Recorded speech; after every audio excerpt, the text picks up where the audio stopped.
Октябрь в уссурийских чащах – пора обманчивая. Воздух замирает, делаясь чистым и хрупким, словно ледяная корка в лужах. А темнота укрывает сопки внезапно, точно грубый хвойный навес. Ричард Петрович, пожилой егерь с лицом покрытым складками, будто кора векового дуба, сидел на пороге своего жилья. Покой разорвал крик. Это был непривычный ропот ветра или треск валежника. Звуки неслись от чертовой пасти, глухого болота, которое даже местные обходили стороной. Это был плач. Горький, дрожащий, полный такой дремучей скорби, что у Ричарда по коже пробежали мурашки. За 60 лет в лесах он слышал многое, но этот вой означал лишь одно – жизнь гаснет. И гаснет мучительно. Егерь понимал, что соваться к пасти в потьмах, когда скованная льдом кочка скользит под ногами, верная гибель. Но стоны не утихали. Они въедались в разум, взывая к чему-то более древнему, чем чувство безопасности. «Надо же, нелегкое», – буркнул Ричард, хватая старое ружье и фонарик. «Не дадут умереть спокойно в тепле». Путь к трясине занял около часа. Ноги вязли в мертвой траве, иней хрустел под сапогами. Когда Ричард добрался до края топи, луч света выхватил из потемков страшное зрелище. В жидкой, смешанной со снежной кашей грязи, бился тигр. Огромный амурский самец, истинный владыка этих мест, теперь выглядел как жалкий ком мокрой шерсти. Он погрузился по самую грудь. Каждое усилие лишь глубже затягивало его в бездонную пасть болота. Усы хищника покрылись инеем, а из пасти вместе с паром вырывались те самые крики, что привели сюда егеря. Ричард застыл. В груди его вскипела старая, хорошо знакомая боль. 15 лет назад похожий полосатый зверь утащил его Марью. Тогда егерь поклялся, что ни один тигр в его лесу не найдет жалости. Он ненавидел их за мощь, за жестокость, за ту пустоту, что воцарилась в его доме. Но теперь перед ним был не хищник. Перед ним было живое существо, которое заживо погребала земля. Тигр повернул морду. В желтых глазах, поймавших свет фонаря, не осталось злобы. В них застыл смертный ужас и немая мольба. «Ну что, полосатый?» – негромко произнес Ричард, и голос его подвел. «Попался». Егерь поглядел на свои мозолистые ладони. Злоба, которую он берег долгие годы, вдруг показалась тяжелым лишним грузом. Если он уйдет сейчас, он станет таким же мертвым, как эта трясина. «Ладно», – вздохнул он, – «поглядим. Живи пока». Ричард почти бегом бросился к заимке. Требовались тросы, лебедка, толстые доски, чтобы сделать подобие моста. Но не дойдя до двери, он резко замер. Из трубы его избы валил дым. В воздухе отчетливо пахло дешевой махоркой. Из тени навеса показался рослый мужчина. Взгляд холодный, колючий. Повадки человека, привыкшего брать то, что не принадлежит ему. Это был Рейк. За его спиной терся молодой парень, Томми, испуганно озиравшийся по сторонам. Браконьеры. «Здорово, Петрович», – ухмыльнулся Рейк, поглаживая ствол винтовки. «А мы тебя заждались. Видели, куда ты ходил? Хорош котик, а? Мы его неделю по горам гнали, пока он в эту жижу не влетел». «Уходите», – сухо бросил Ричард. «Тайга промахов не прощает, Рейк». «Промахи делаешь ты, старик», – Рейк шагнул вперед. «Нам этот котик нужен целым, или хотя бы в шкуре без лишних прорех. Ты сейчас возьмешь свои штуковины и поможешь нам его достать, а после мы решим, что делать с тобой». Ричард смекнул. Его судьба решена. Если он поможет им, они уберут свидетеля. Если откажется, пристрелят прямо здесь. «В доме зябко», – вдруг безмятежно сказал егерь. «Заходите. Я чайник согрею, обсохнем. Обсудим, как лебедку крепить. Одному мне не справиться». Браконьеры, продрогшие до костей, переглянулись и вошли внутрь. Ричард засуетился у печки. Взял с плиты огромный чайник с кипятком. Рейк на секунду отвлекся, вынимая карту из куртки. В этот миг Ричард с силой плеснул кипятком на раскаленный чугунный настил и на дощатый пол.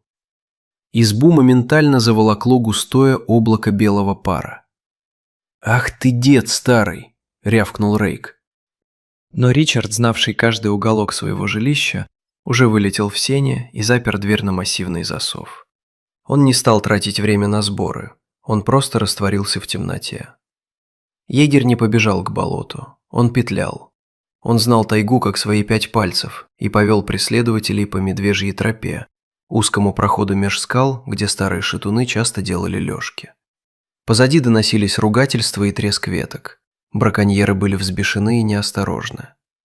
Вдруг из мрака впереди раздался утробный рев, от которого заложило уши. Медведь-шатун, огромный, лютый от голода и бессонницы, преградил дорогу незваным гостям. «Пали!» – крикнул Рейк. Томми, поддавшись панике, выпустил обойму в темноту. Грохот выстрелов лишь сильнее разъярил зверя. Медведь подмял парня за секунды. Ричард, затаившийся в расщелине, слышал хруст костей и вопли, которые вскоре сменились тяжелым хрипом.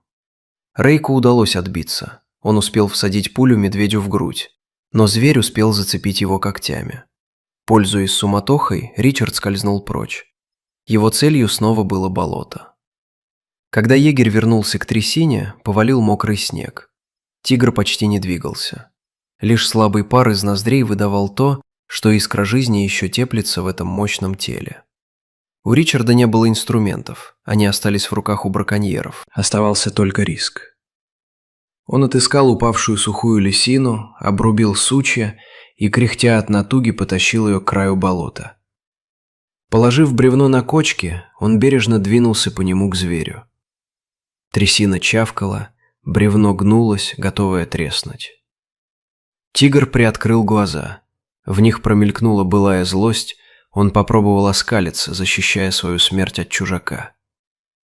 «Тише, глупый», – шептал Ричард, балансируя над пропастью. «Свои мы». Егерь скинул свою ватную куртку, разорвал рукав и сделал подобие петли. Ему удалось набросить ее на плечи зверя. Ричард уперся ногами в бревно, ощущая, как жилы на шее вздуваются от напряжения. «Ну же, давай, милый». Сантиметр за сантиметром. Грязь не желала отдавать добычу. В этот миг из леса, покачиваясь, вышел Рейк. Его лицо было залито кровью, одежда превратилась в тряпки, но в руках он все еще держал карабин. «Конец игре, старик», – прохрипел браконьер, вскидывая ствол. Ричард видел черное дуло, нацеленное ему в сердце. Он понимал, стоит бросить петлю, и он сможет отпрянуть в сторону. Но тогда тигр уйдет на дно навсегда. Егерь не отпустил. Он закричал, жутко, надрывно, и рванул ткань на себя всем весом своего тела. Бревно лопнуло. Тигр с тяжелым всплеском вывалился из грязевой жижи на твердую землю берега. В ту же секунду Рейк сделал шаг вперед, дабы прицелиться точнее, и случайно наступил на окровавленную лапу зверя. Зверь, который секунду назад казался мертвым, взвился стальной пружиной.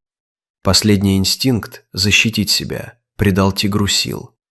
Мощная лапа с выпущенными когтями описала дугу, рассекая воздух. Удар пришелся прямо в горло браконьера. Рейк рухнул навзничь, не успев спустить курок. Его карабин глухо стукнул о камни. Настала тишина, нарушаемая лишь шорохом летящего снега. На берегу лежали двое – пожилой человек и израненный хищник. Ричард тяжело дышал, чувствуя, как сердце бьется о ребра. Тигр, медленно, покачиваясь на слабых лапах, стал подниматься. Грязь стекала с его боков темными полосами. Он поглядел на Ричарда. Это был долгий тяжелый взгляд. В нем не было человеческой признательности, звери не знают этого слова. Но в нем было признание.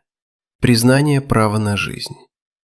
Хищник издал короткий глухой рык и, припадая на переднюю лапу, медленно исчез в зарослях ольхи. Миновал месяц. Снег надежно укрыл тайгу белым ковром. Ричард Петрович сидел в своей избушке, читая весточку на старом планшете от знакомых ученых-биологов из заповедника. Фотоловушка поймала крупного самца, того самого. Он не просто выжил, он набрался сил и теперь уверенно обходил свои владения. В тот вечер Ричард вышел на крыльцо. Возле самой заимки он заметил следы. Крупные, четкие отпечатки лап пролегли всего в паре метров от дома.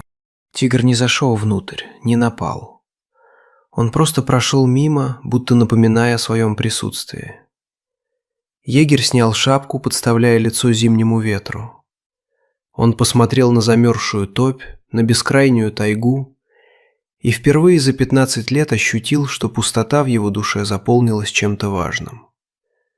Спасая врага, он спас ту часть себя, которую считал навек похороненной под льдом октябрьской ночи.